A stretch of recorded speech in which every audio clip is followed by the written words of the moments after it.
Жазып тұрым қалмайды қыстың сызы. Жазып тұрым қалмайды қыстың сызы. Масаттай құлпырар жердің жүзі.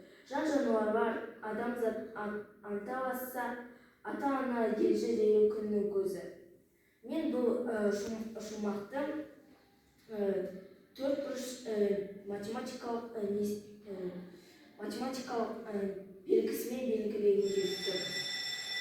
Өлім 3 шумақ, 12 тармақ, 3 бунақ, 11-2 буыннан тұратын табиғи лирикасы. Қара өлең ұйқасы. Өлеңде 2 теңеу, 4 кейіптеу, 2 метафора, 1 эпитет және 2 тармақ аллитерациясы бар.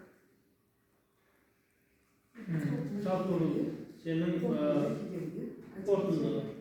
Қорытындылай келгенде, әдеби теориялық шартты белгілермен ықшамдап талдау барысында оқушының білім деңгейі жоғарылайды. Ойлау қабілеті артады, іздену жетіледі. Оқушы белгілі бір шығарманы оқу барысында мәтінді шетінен шартты белгілерді қойып отыру арқылы кейін шығарманың көркемдік ерекшелігін талдау жасай алады. Бұдан уақыт үнемделеді.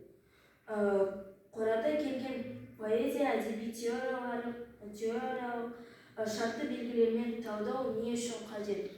Ол сауатты талдай білуге, ойын көркем бағалауға, теориялық білімнің практикалық тұрғыдан жетік меңгеруге, есте сақтау қабілетін дамытуға, сөз құдіретін сөзін білуге.